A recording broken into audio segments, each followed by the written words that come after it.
Shalom Bapak Ibu dan saudara-saudari sekalian. Berjumpa lagi di Katekpot, Katekisasi Podcast. Bukan asal belajar, bukan belajar asal. Bukan asal belajar, bukan belajar asal. Ayo belajar bersama di Katekpot.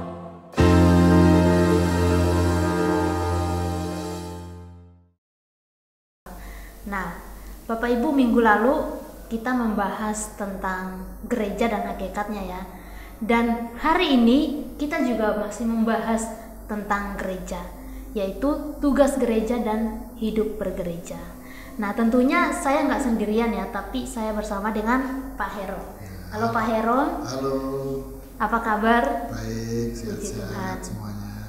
Ya, Pak Hero yang akan menjelaskan materinya secara lengkap ya, kepada kita semua. Tapi Pak, sebelum kita melanjutkan pembahasan kita tentang gereja ya, mungkin kita bisa buka dalam doa dulu kali ya Pak. Ya, kita berdoa. Tuhan, kami bersyukur untuk hari ini. Tuhan masih memberikan kami kesehatan, Tuhan masih memelihara kami. Bersyukur untuk kesempatan ini kami sama-sama mau belajar tentang gereja. Tuhan tolong setiap kami, tolong Pak Hero yang akan menjelaskan juga Tuhan. Kami menyerahkan waktu ini dalam tangan kasih-Mu. Dalam nama Tuhan Yesus kami berdoa dan bersyukur. Amin. Amin. Ya Bapak Ibu, seperti yang saya bilang tadi ya, kita akan membahas tentang tugas gereja dan hidup bergereja. Betul ya Pak? Ya. Nah, berkaitan dengan materi kita hari ini, saya ada pertanyaan ini Pak. Gereja itu kan mempunyai tugas panggilan ya di dunia ini. Nah, apakah tugas-tugas panggilan gereja itu Pak? Jadi tugas panggilan lah dari gereja itu apa aja? Ya, inti daripada panggilan gereja itu adalah ibadah ya. Dalam bahasa aslinya itu abodah ya. Jadi abodah itu kalau diterjemahkan di dalam bahasa Indonesia itu seperti anjing yang duduk di depan tuannya, kemudian dia menjilat tuannya. Dalam rangka apa? Dalam rangka dia ingin menyenangkan tuannya dan juga menunjukkan rasa sayangnya kepada sang tuan gitu ya. Jadi abodah itu seperti itu ya. Nah, itulah inti daripada panggilan gereja, ibadah itu ya, ibadah. Karena itu seorang yang menjalankan ibadah itu bisa juga disebut sebagai abdi ya, sebagai pelayan, sebagai hamba ya. Itu satu akar kata. Abdi itu satu akar kata, hamba itu satu akar kata dari kata abodah itu ya. Nah, apa dasarnya kita menjalani ibadah itu? Dasarnya yang pertama adalah Tuhan sebagai pencipta dan penebus ya. Tuhan itu kan dia pencipta alam semesta, dan ketika alam semesta itu jatuh dalam dosa melalui dosa Adam, maka Tuhan juga menebus lewat Tuhan Yesus Kristus. Itu dasar pertama. Kemudian dasar kedua, mengapa gereja punya panggilan ibadah? Itu karena ada ikatan perjanjian antara Allah dengan umatnya, dan perjanjian itu kekal. Apa isi perjanjian itu? Isi perjanjian itu adalah bahwa Tuhan itu menjadi Allah bagi umatnya, sementara umatnya itu menjadi umat kesayangan Tuhan. Jadi dasarnya ibadah itu ya. Nah, wujudnya apa? Wujud daripada tugas panggilan gereja itu wujudnya apa? Wujudnya kalau kita bagi tiga misalnya ya, itu pertama adalah tugas panggilan ke atas. Tugas panggilan kepada Tuhan secara langsung itu dalam wujud penyembahan ya, menyembah. Iya. Kemudian yang kedua, tugas panggilan ke dalam diri gereja itu sendiri, yaitu panggilan koinonia atau bersekutu. Kemudian yang kedua, panggilan belajar ya, atau didake. Dan kemudian yang ketiga adalah panggilan mengajar dan mendidik, panggilan pedagogi. Itu kedua, panggilan ke dalam. Kemudian yang ketiga adalah tugas panggilan keluar ya. Tugas panggilan keluar itu meliputi diakonia, pelayanan kasih ya, dan juga marturia ya, kesaksian.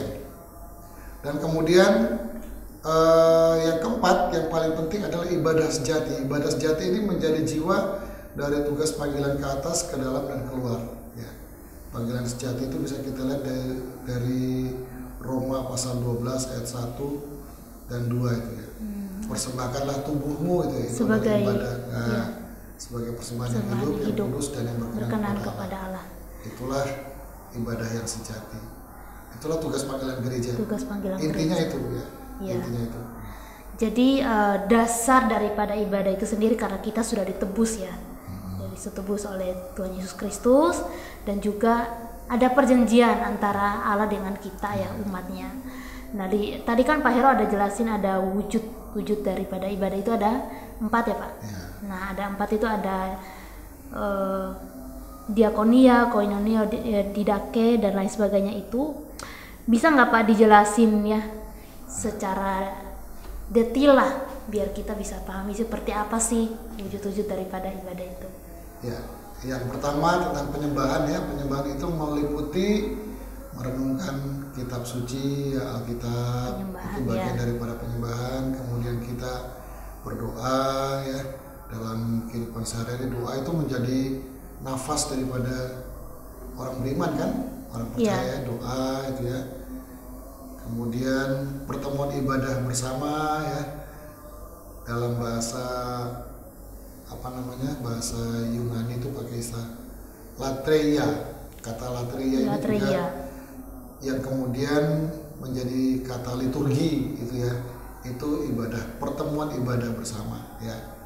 Ibrani pasal 10 ayat 25 kan katakan, janganlah kamu menjauhkan diri dari pertemuan-pertemuan ibadah itu ya. Dari latreia itu ya. Iya. Itu. Kemudian ada doksologi ya. Kalau dalam Alkitab itu ada beberapa istilah yang dipakai ya. Ada mazmur ya. Itu kan kemudian ada Benedictus. Benedictus itu adalah nyanyian pujian Sakaria ya. Itu biasa dipakai dalam liturgi. Ada juga Magnificat. Itu nyanyian pujian Maria ya, ketika dia tahu bahwa dirinya mengandung oleh Roh Kudus ya. Itu biasa dipakai dalam liturgi juga. Ada juga nyanyian-nyanyian lain yang diciptakan di sepanjang sejarah gereja, termasuk nyanyian-nyanyian kontemporer sampai pada hari ini. Jadi itu penyembahannya. Kemudian tugas kedua persekutuan, koinonia. Nah, persekutuan itu punya peran yang penting dalam kehidupan kita. Apa itu?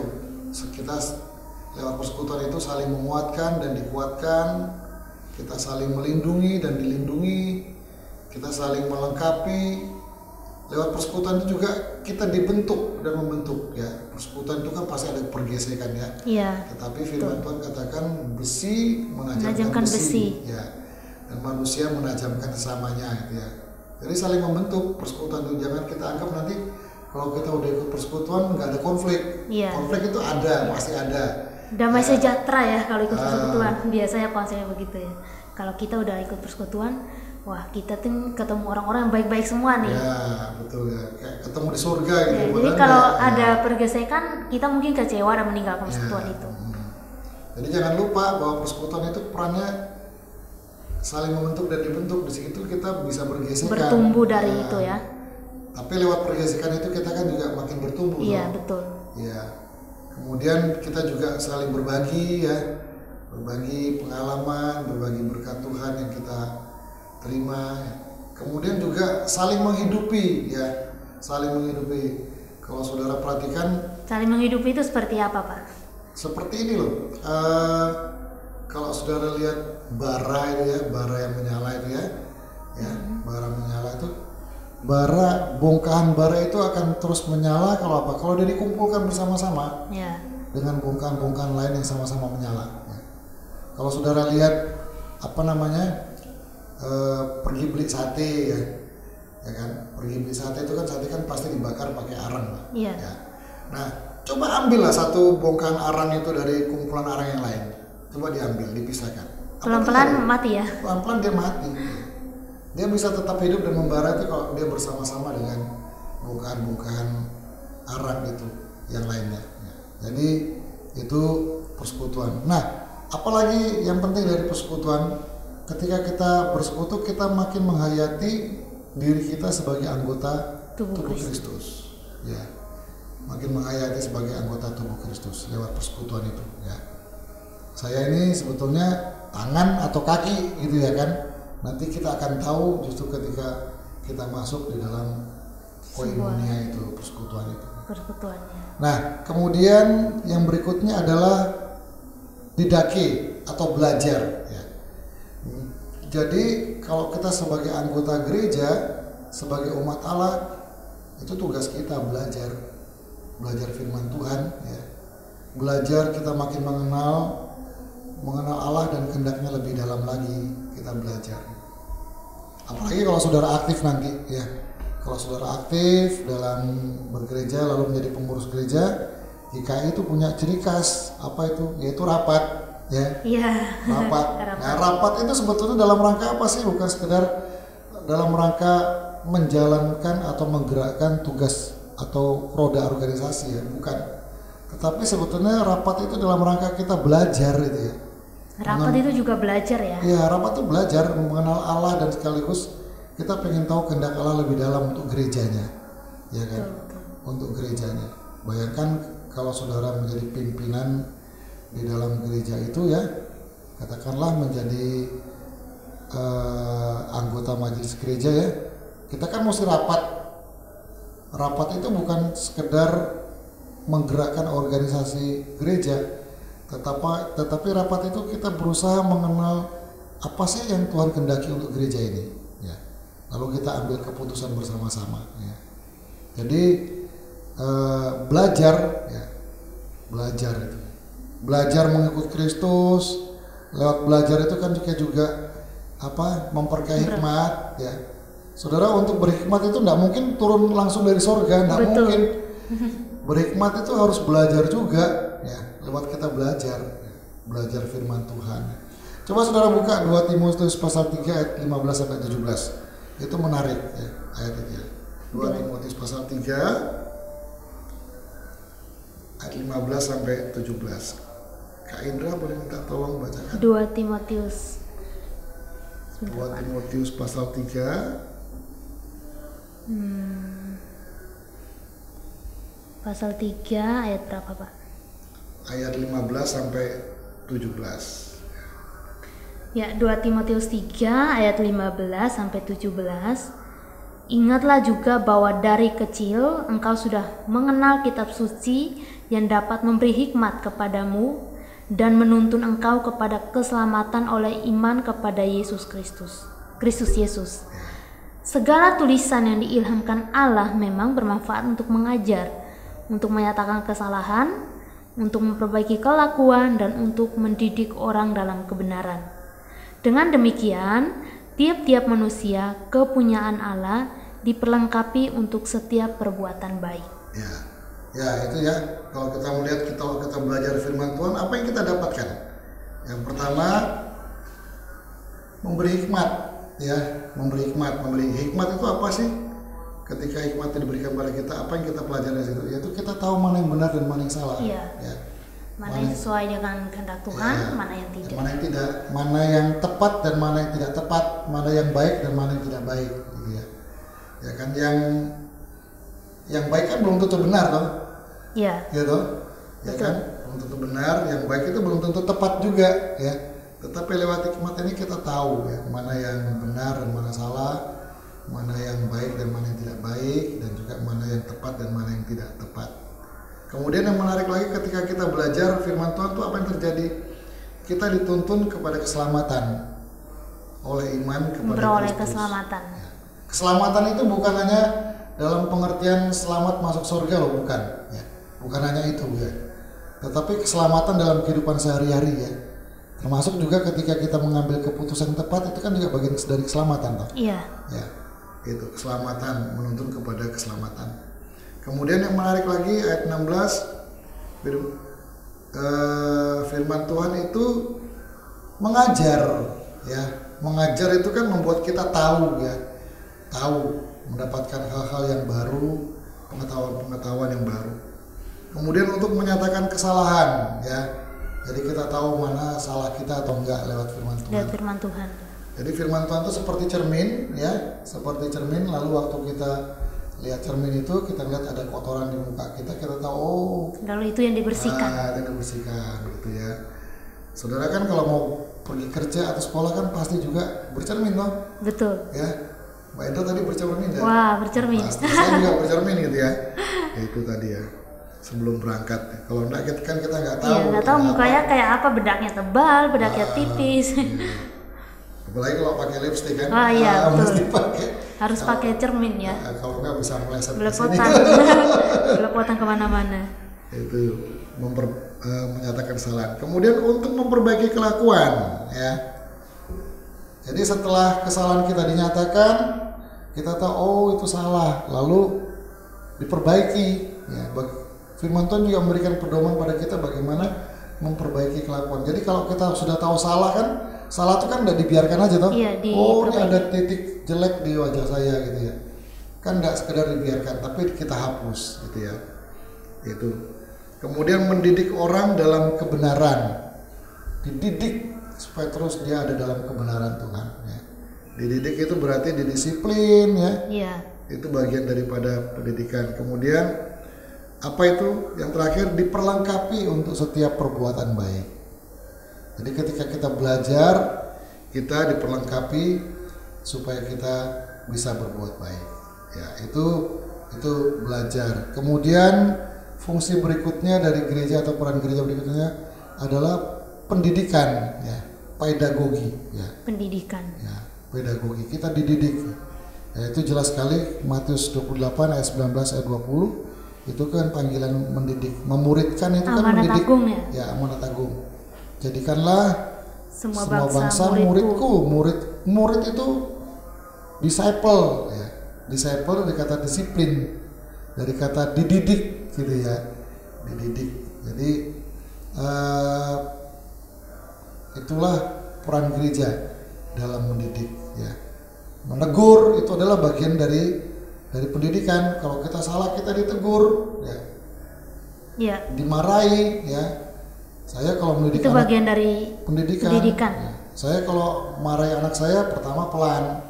Kalau pelan nggak dengar, saya bersuara keras. Kalau suara keras nggak dengar, saya hajar gitu ya. Ya kan? Itu bagian Tuhan juga begitu dalam mendidik kita. Ya kan? Ya. Pertama pelan, yang kedua bersuara keras, lebih keras lagi. Kalau nggak didengar, Tuhan ngajar kita lewat peristiwa. Ya betul, kan? betul. Ya toh? Kalau lewat peristiwa kita masih nggak mau dengar, apa yang Tuhan lakukan? Tuhan diam. Ya, hati-hati loh kalau Tuhan sudah Tuhan diam. diam Ya. itu yang lebih menyeramkan sih menurut saya. Ya. Tuhan diam. Bangsa Israel itu pernah loh mengalami Tuhan tidak berbicara pada mereka selama 300 tahun. Ya. Bayangkan saudara 300 tahun Tuhan diam. Sehingga ketika ada nabi datang yang namanya Yohanes Pembaptis itu mereka sangat antusias. Kenapa? Karena sebelum Yohanes Pembaptis datang itu 300 tahun mereka nggak dengarkan firman Tuhan, ya. Dan ingat enggak kalimat pertama yang diucapkan oleh Yohanes Pembaptis? Apa itu? Ketika Tuhan berfirman kepada bangsa Israel ketika mereka sebelumnya itu mereka didiamkan Tuhan 300 tahun. Masih ingat kalimat yang Tuhan ucapkan? Bertobatlah. Bertobatlah ya. Ya. Sebab kerajaan surga sudah dekat. Ya. Jadi kalimat yang Tuhan sampaikan itu kalimat bertobatlah, itu kalimat Tuhan mendisiplin. Ya. Jadi gereja itu panggilannya adalah pendidikan. Bertobatlah. Kalau Tuhan masih katakan bertobatlah, itu berarti Tuhan itu masih sayang pada kita. Ya. Kemudian berikutnya adalah kesaksian, ya. Kesaksian, yaitu melalui kata, melalui penginjilan, melalui keseluruhan hidup kita. Ini penting ya, menjadi saksi itu bukan hanya lewat kata-kata tapi juga lewat hidup. Misalnya perbuatan yang sesuai lah dengan apa yang kita katakan. Misalnya Kak Indra jualan obat penumbuh rambut, gitu ya? Iya. Ya kan? Ya. Ini loh obat penumbuh rambut yang bagus, yang manjur. Ya. Tetapi ketika kita masukkan obat penumbuh rambut itu, kita gundul. Nggak sesuai ya.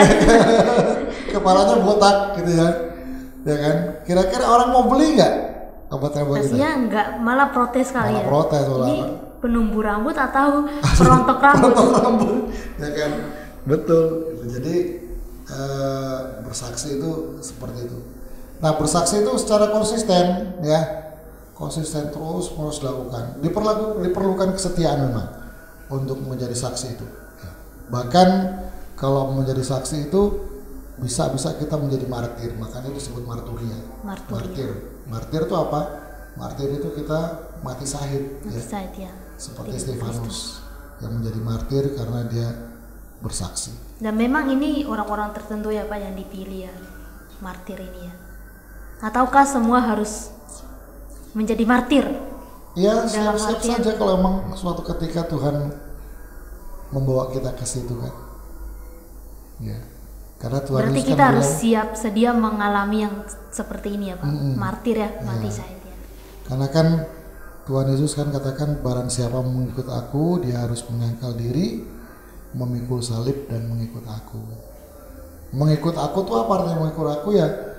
Ya jalan hidup yang dijalani oleh Tuhan Yesus itu. Seluruh hidup kita itu ya sesuai dengan ya, ibadah sejati tadi saya sudah sampaikan, itu menjadi jiwa dan tugas panggilan kita ke atas, ke dalam dan keluar ya.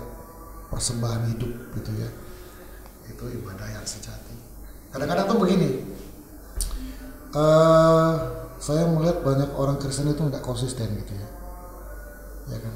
Dia tuh berdoa begini, Tuhan kuserahkan seluruh hidupku kepadamu gitu ya kan? Iya. Tetapi bajunya dipinjem ya, bajunya dipinjem, 2 hari kemudian udah nagih sama minjem, jangan lupa lo ya balikin baju gue ya kan? Seringkali nggak konsisten begitu ya. Atau kita bilang Tuhan ku persembahkan seluruh hidupku padamu, tapi dia pelit. Jadi istilah itu kayak omdo ya, ngomong doang. Ngomong doang ya, tapi menjalaninya itu nggak dijalanin, nggak dipraktekkan, menyerahkan hidupnya, tapi dalam kehidupannya ya dia masih miliknya. Jadi kalau menjalankan hidupnya berarti hidup kita tuh harus diserahkan, semua harus sesuai dengan firman Tuhan. Tapi kadang kita masih mengikuti apa maunya kita. Iya betul. Jadi sebetulnya begini, ketika kita menjalani hidup bergereja, menjalani pelayanan gerejawi ini, kita tidak boleh hitung-hitungan, ya.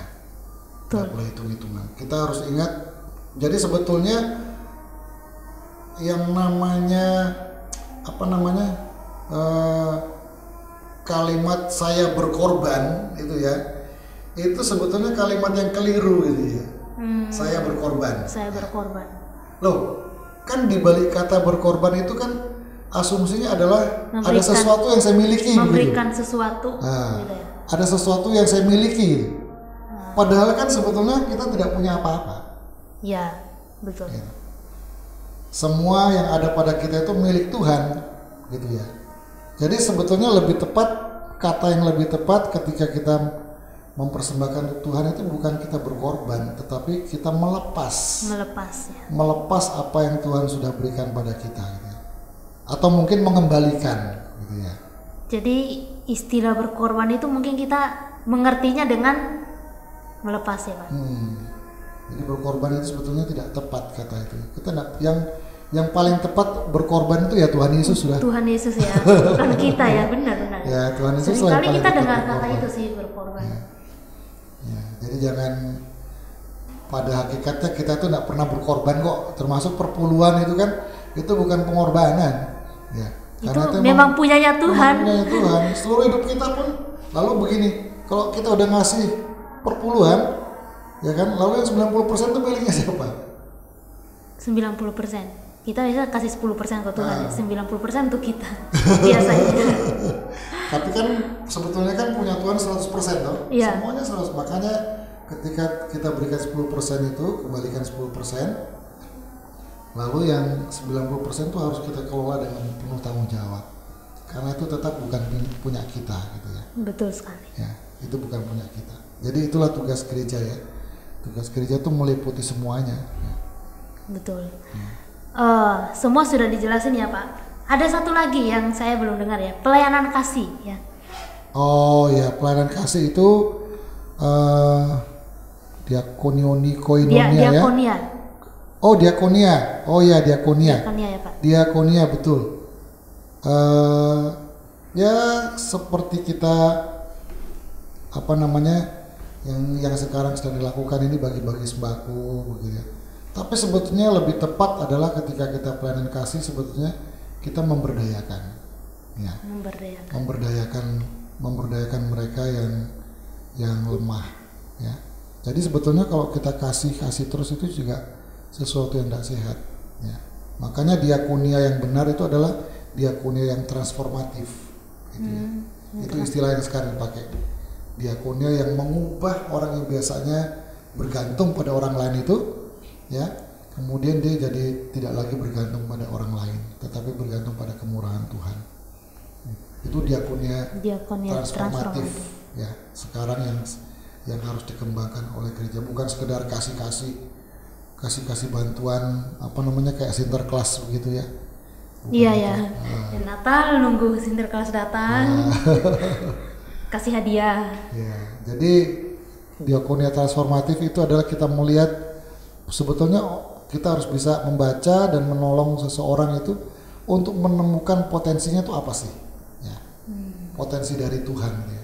Karena setiap orang itu kan paling tidak dia dapat potensi 3 minimal, ya, 3 itu. Untuk apa? Ya untuk bertahan hidup, ya untuk mengembangkan hidup, sekaligus juga untuk apa? Menjaga kehidupan orang lain, begitu kan. Itu kan jadi kalau orang yang menerima terus itu kan dia sifatnya cuma sekedar bertahan hidup. Padahal yang Tuhan kehendaki bukan hanya bertahan hidup tapi juga mengembangkan hidup. Dan juga berbagi hidup. Itu. Ya, jadi diakonia transformatif itu harus sampai ke sana. Ya. Jadi nggak hanya kayak kita kasih begitu ya Pak. Tapi kita memberikan sebuah apa ya? Pengajaran ya bagaimana dia tetap bertahan. Mengajak orang itu menemukan sebetulnya apa sih potensi saya yang Tuhan berikan untuk saya gitu. Ya. Lalu dengan potensi itu dia kembangkan potensinya untuk dia bisa bertahan hidup, lalu juga untuk mengembangkan hidupnya dan juga untuk berbagi hidup. Itu diakonia transformatif. Diakonia transformatif. Ya itulah tugas dari gereja ya, fungsi dari gereja ya Pak. Nah, selaku pribadi nih ya, bagaimana seharusnya kita menjalani kehidupan bergereja? Ya, untuk mengayomi dan menjalani kehidupan gereja itu ada 3 hal penting yang harus kita jalani. Ya, yang pertama itu ini istilah saya ya, istilah saya, to go to church. Ya. Pergi ke gereja, ya. To go to church. Nah, ketika kita pergi ke gereja itu kita menjalani pertemuan-pertemuan ibadah di situ, ya. To go to church. Tetapi tidak cukup to go to church, ya. Harus involve with church, terlibat dengan dan bersama gereja, ya. Ini kita melayani, ya. Jadi tidak cukup hanya pertemuan-pertemuan ibadah. Nah, nanti teman-teman yang sekarang ikut katekisasi ingat ini ya. Kita tidak cukup hanya hadir setiap minggu dalam pertemuan-pertemuan ibadah, tidak cukup itu. Terlibat. Yang kedua dia harus terlibat ya. Dengan gereja dan bersama gereja. Okay. Apa itu? Kita harus terlibat dalam pelayanan. Saudara, pelayanan itu untuk apa sih? Pelayanan itu penting untuk mengaktualisasikan karunia yang Tuhan berikan pada kita, talenta yang Tuhan berikan pada kita, dan juga mengembangkan karunia itu lewat pelayanan itu. Ya. Saya dulu nggak bisa ngomong, apalagi ngomong begini gitu ya. Depan kamera. Iya, takut saya dulu. Masih ingat saya waktu di kelas di SMA dulu ya, disuruh pidato di depan kelas gitu ya. Gemeter saya begini ya. Saya juga mengalami hal sama Pak. Gemeter. Tetapi ketika saya belajar terlibat dalam pelayanan gereja, pelan-pelan Tuhan Tuhan proses untuk berani di hadapan orang lain berbicara gitu ya.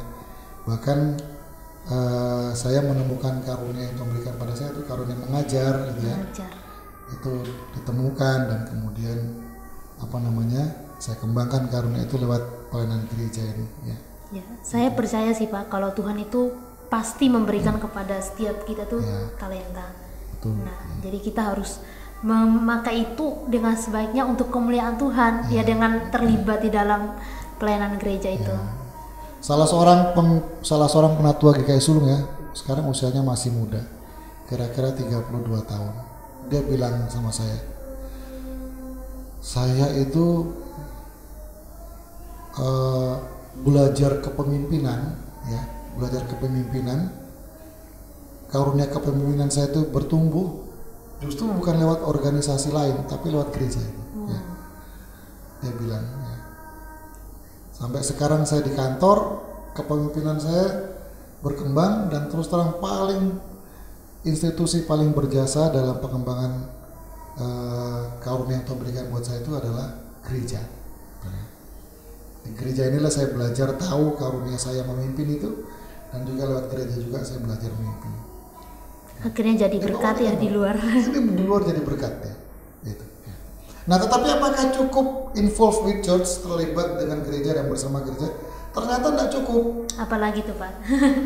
Yang ketiga adalah to be church, menjadi gereja. Menjadi gereja. Ya, menjadi gereja. Menjadi gereja itu apa artinya? Artinya menjadi tangan dan kaki Kristus untuk menjangkau dunia. Menjadi tangan dan kaki Kristus. Menjadi seperti Kristus, ya. Itu to be church. Ya. Kalau ngomong ya menjadi tangan dan kaki Kristus, saya jadi ingat nih Pak. Jadi dalam suratnya kepada jemaat di Korintus, berkali-kali Paulus menyebutkan ya gereja sebagai tubuh Kristus. Jadi ada mata, ada kaki, ada tangan, ada telinga, dan anggota tubuh lainnya. Nah, apakah sebutan gereja sebagai tubuh Kristus ini ada kaitannya Pak dengan fungsi gereja dan hidup bergereja hari ini? Oh, ada sekali ya. Begini, saya tuh memahami ketika Rasul Paulus itu menyatakan gereja adalah tubuh Kristus, itu bukan kalimat kiasan, bukan. Ya. Tetapi saya memahami bahwa ketika Rasul Paulus menyatakan gereja adalah tubuh Kristus, itu dia menyatakan bahwa gereja itu benar-benar adalah tubuh Kristus yang ada di bumi ini, benar-benar. Jadi kalau boleh dikatakan begini, gereja adalah wujud real Kristus yang hadir di bumi saat ini sesudah kenaikannya ke surga. Ya. Wujud real. Wujud real. Ya. Artinya begini, kalau orang mau melihat bagaimana Kristus berduka di bumi saat ini, maka lihatlah duka cita gereja. Kalau orang mau melihat bagaimana Kristus dianiaya di bumi saat ini, lihatlah bagaimana gereja dianiaya di bumi saat ini. Kalau orang mau melihat bagaimana Kristus bersukacita di bumi saat ini, maka lihatlah ketika gereja bersukacita dan bernyanyi. Ya. Kalau orang mau melihat bagaimana karya Kristus di bumi saat ini, maka lihatlah karya gereja di bumi saat ini. Ya. Jadi sekali lagi gereja adalah tangan, kaki, mata, telinga, dan anggota tubuh Kristus yang merupakan wujud real dari kehadiran Kristus di bumi saat ini sesudah dia naik ke surga. Ya. Ya, jadi wujud. Saya kok menghayati seperti itu ya. Wujud real dari Kristus ya. Jadi saya ingat begini, ada sebuah cerita. Ya, satu hari di mana di sebuah bandara itu ya, ada seorang calon penumpang yang tergesa-gesa karena dia mau mengejar pesawat yang sebentar lagi berangkat. Ya, sebentar lagi dia harus masuk ke ruang tunggu itu, apa istilahnya ruang tunggu itu ya, ruang tunggu untuk masuk ke pesawat itu ya. Ya. Beberapa saat sebelum ruang tunggu itu ditutup ya, sebelum pesawat itu berangkat, dia terburu-buru lalu tanpa sengaja dia menabrak seorang di halaman depan itu ya, ada gadis yang menjual apel gitu ya, lalu apel dia tabrak gitu ya, ada seorang menabrak gadis menjual apel, kemudian apelnya itu berjajaran ke lantai ke bawah gitu ya. Nah, orang yang buru-buru ini kemudian dia melihat tidak ada yang menolong gadis ini. Ya. Dia yang ini. Gadis ini buta, ya. Gadis ini buta, gitu ya. Lalu dia tolong untuk mengambilkan apel itu satu persatu, ditaruh lagi ke keranjangnya. Lalu gadis ini bertanya, apakah engkau Tuhan Yesus? Ya. Itu menarik ya kalimat itu. Jadi orang ini menjadi Kristus bagi gadis kecil itu. Berarti anak ini lihat ya perbuatan yang dilakukan oleh ibu ini. Ini Tuhan Yesus yang ngelakuin ini. Ya. Perbuatan dia ini begini loh. Ya, apakah engkau Yesus, Tuhan Yesus yang menolong saya mengambilkan apel-apel ini? Gitu. Berarti Tuhan, orang-orang lihat ya bagaimana perilaku kita, perbuatan kita itu mereka melihat Kristus ya, di dalam tangan dan kaki Kristus. Tangan dan kaki Kristus. Ya. Ada satu cerita yang sering saya sampaikan di gereja itu begini. Satu hari ada sebuah gereja itu mau membangun renovasi gerejanya ya. Kemudian setelah renovasi gereja itu selesai, lalu mereka lihat apa yang kurang gitu ya. Apa yang kurang? Ternyata waktu mereka lihat, perhatikan apa yang mereka menemukan, oh iya, kita perlu ada patung Kristus Tuhan Yesus itu di depan gereja gitu. Nah, kemudian mereka hubungi seorang pemahat patung ya, lalu mereka minta pematung ini membuatkan patung itu. Referensinya adalah dari Korintus ini, anggota tubuh Kristus. Ya, itu referensinya. Silakan Bapak, ini referensinya, Bapak silakan bikin patung yang sesuai dengan referensi yang kami berikan ini.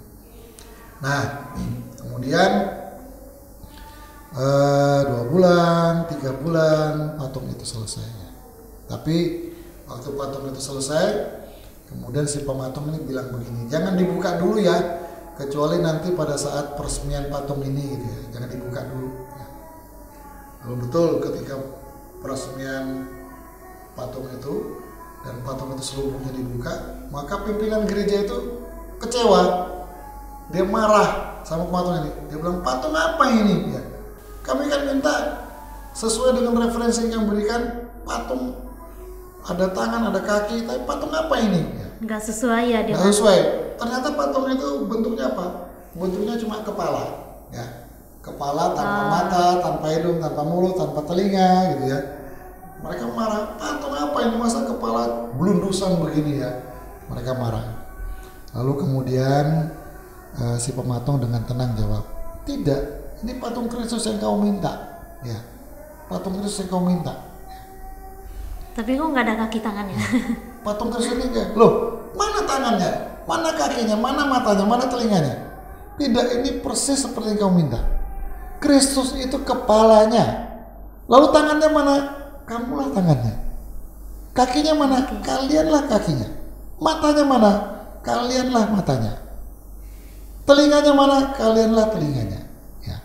Jadi itu ya, bahwa Kristus itu kepala dan kita ini anggota tubuh Kristus ya, yang real di bumi ini, yang jalan hidupnya dan juga karyanya, pengalamannya serupa dengan Kristus gitu ya. Ya, kita adalah gereja, kita adalah anggota tubuh Kristus ya. Ya, jadi mari kita jalani hidup kita sesuai dengan Tuhan, firman Tuhan ya, kehendak Tuhan ya. Karena kita adalah gereja, anggota tubuhnya ya. Nah Pak, bagaimana kita bisa ya menjalani tugas-tugas gereja dan menghidupi hidup bergereja seperti yang kita bicarakan tadi? Salah satu kalimat dalam pengakuan iman rasuli ya, ketika kita bicara tentang pengakuan tentang gereja ya, itu kalimatnya begini kan. Aku percaya gereja yang kudus dan am. Ya, aku percaya gereja yang kudus dan am. Nah, ada kata am di situ. Ya, am itu sama dengan Katolik. Ya, am. Katolik. Artinya apa? Universal, gitu ya.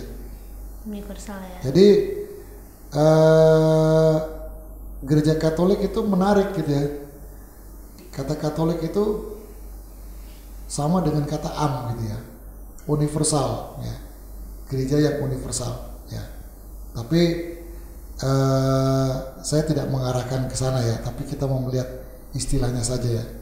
Am itu universal. Jadi siapapun yang mengaku Yesus Kristus sebagai Tuhan, ya, menjadikan Yesus itu sebagai Tuhan dalam kehidupannya, maka dia adalah kepunyaan Allah, ya, kepunyaan Tuhan. Ya. Kita ingat pelajaran kita minggu lalu ya, kamu adalah umat kepunyaan Allah, kepunyaan ya. Allah. Sekaligus menjadi bagian dari gereja universal itu. Ya. Setiap kita, saya, Kak Indra, kemudian Teman-teman ada yang Pak lihat. Brito di sini yang bantu kita menjadi kameramen ya. Itu adalah bagian dari gereja yang universal. Nah, dalam konteks GKI ya, gereja kita ya GKI, Gereja Kristen Indonesia, gereja yang AM itu mewujud dalam 5 lingkup. 5 ya Pak. 5 lingkup ya. Mulai dari lingkup yang paling kecil sampai lingkup yang paling luas. Jadi kalau kita bicarakan seperti lingkaran ya. Lingkaran besar, kemudian lingkaran yang lebih kecil lagi, lingkaran yang lebih kecil lagi, lalu ada lingkaran yang paling kecil gitu ya. 5 lingkup. 5 ya. lingkup. 5 lingkup. Nah, lingkup yang paling kecil itu adalah jemaat lokal, gereja lokal. GKI Sulung ini adalah Berarti jemaat GKI lokal. Sulung itu jemaat Jemaat lokal. lokal. GKI Sulung jemaat lokal. GKI Tuban itu jemaat lokal, ya. Kemudian GKI Bojonegoro itu jemaat lokal. Lalu ada di sekitar kita GKI Emmaus di Surabaya ini Lokal itu jemaat juga. lokal, ya. Itu gereja lokal. Nah, kemudian lingkup yang lebih luas daripada jemaat lokal itu adalah klasis. Klasis ini adalah persekutuan beberapa jemaat lokal, ya. Persekutuan. Jadi bukan sekedar organisasi, tetapi persekutuan ya dari beberapa jemaat lokal ini. Kemudian ada sinode wilayah. Sinode wilayah itu persekutuan daripada beberapa klasis, ya. Jadi setelah persekutuan beberapa jemaat lokal ini dia melebar lagi lah jadi persekutuan beberapa klasis. Ya, beberapa klasis. Kalau di GKI itu ada 3 klasis ya. Klasis Jawa Barat, klasis Jawa Tengah, dan klasis Jawa Timur. Sementara ini nggak tahu nanti kalau Tuhan kembangkan lagi ya kan. Oh, kok klasis sinode wilayah. Sinode ya, sinode wilayah. Kalau di Jawa Timur ada 3 klasis ya. Cukup banyak klasis di GKI ya. Kemudian ada sinode ya. Ada sinode yaitu persekutuan dari 3 sinode wilayah ini. Ya. Persekutuan ya. Bahkan persekutuan ini menyatu gitu ya. Menyatu ya. Nah, sangat menarik saudara, GKI ini adalah gereja yang kebanyakan kan gereja ini kan terpecah-pecah ya, makin besar makin terpecah. Iya. Tapi GKI enggak, GKI justru tadinya tuh sinode Jawa Timur, sinode Jawa Barat, Jawa Tengah itu tadinya terpisah, tetapi mereka justru menyatu gitu ya. Nah, ini menarik gitu ya, ini fenomena gereja yang menarik. Itulah tugas gereja, persekutuannya tadi ya. Jadi GKI sangat menghayati yang namanya koinonia itu. Koinonia ya. Persekutuan itu ya. Bahwa gereja itu harus bersatu ya. Kemudian lingkup yang lebih luas adalah lingkup ekumenikal ya. Lingkup ekumene ya. Ekumene ya. Karena itu GKI menjadi bagian daripada PGI. Ini persekutuan beberapa gereja. Persekutuan beberapa sekian puluh, saya lupa berapa jumlahnya. Dari berbagai Ada denominasi. beberapa sinode ya, sinode gereja ya. Itu jadi. Nah, sekarang kita dapat menjalankan tugas panggilan gereja dan menghidupi hidup gereja secara benar kalau kita aktif di semua lingkup ini. Nah, atau paling tidak minimal lingkup yang paling kecil. Jemaat lokal. Jemaat lokal. Kalau memungkinkan ketika saudara diminta untuk ikut dalam lingkup yang lebih luas, di klasis misalnya atau di sinode wilayah, terimalah itu ya.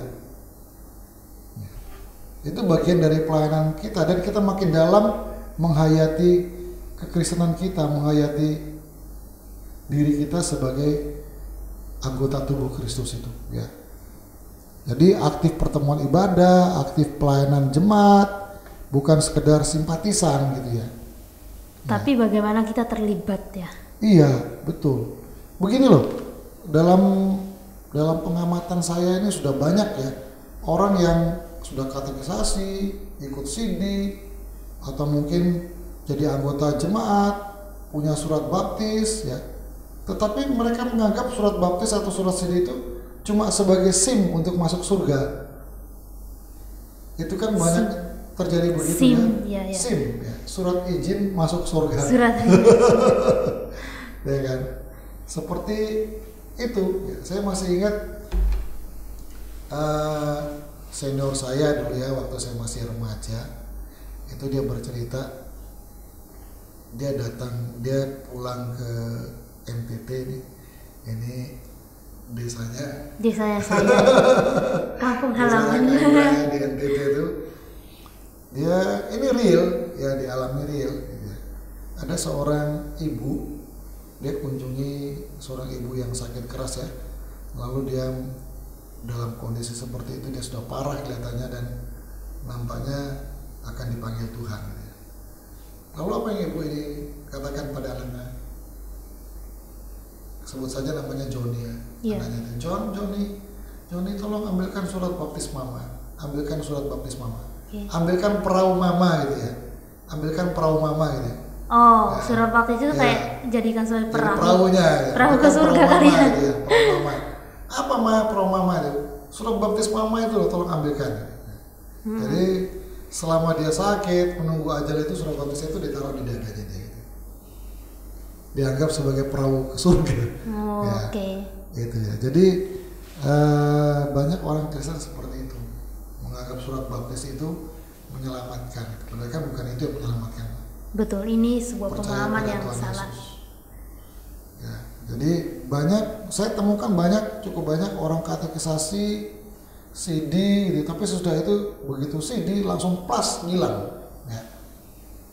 Beberapa kali saya temukan itu langsung Jadi hilang. yang penting dapat tuh suratnya itu. Ya, yang penting dia dapat surat itu gitu ya.